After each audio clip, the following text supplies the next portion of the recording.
level of your business do you accept investors, and what do we look out for?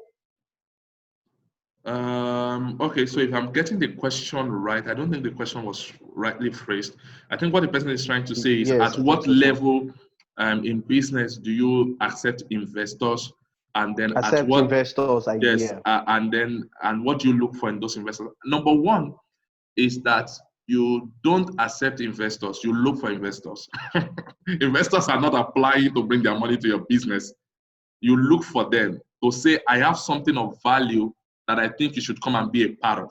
You know, there's something I didn't share with you guys, that everywhere you go moving forward, there are three important things that you need to begin to share with the people around you. Number one is, this is what I am building. Number two is, this is how I think you can help. Number three is, this is how I think you can be a part of it. I'll say that again. Number one, when you meet strategic people moving forward, there are three things, that you need to be three kind of discussion you need to have with them. Number one is, this is what I'm building. Number two is, this is how I think you can help. Number three is, this is how I think you can be a part of it. You being a part of it is where we're talking about investment. And let me quickly say this: there is no time that is too early to get an investor. Yes, I know sometimes you can watch programs like Shark Tank and they say it's too early for me. It's too early for that investor, but it doesn't mean that it's too early for every investor. So sometimes some businesses get investments, from the very beginning. Look at people like Elon Musk and all that. Yes, but what I would say is that investors are not stupid. They will only give their money to you when they realize that you have something worth investing in, including the fact that you have a track record of being successful and being committed to something. They don't want a situation where they give you their money today and then you say that, unquote, the Lord is leading me to go and start something else. We've had stories like that before.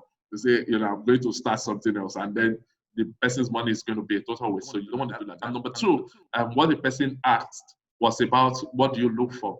What you're looking for, sometimes some investors don't have any other thing to bring to the table than money. To be honest with you, I've had to deal with some cases like that. But what you want to be looking for, find an investor. If you can pray, but pray for an investor that is very patient.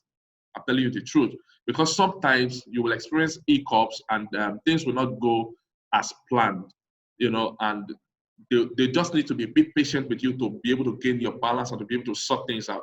And if investors are putting mounting pressures on you, in addition to the pressures that you're already getting from running a business, dealing with staffs, dealing with suppliers, it's just going to be very messy. So I think you should look for, if you're going to look for anything to start with, apart from their money, look for an investor that can be patient. And then if I'm going to add anything to that, look for an investor that will not just bring money, but that can also bring value, that can connect you to people, that can recommend you, that can give you advice, maybe has more experience in business or in that same business, So look for that kind of investors.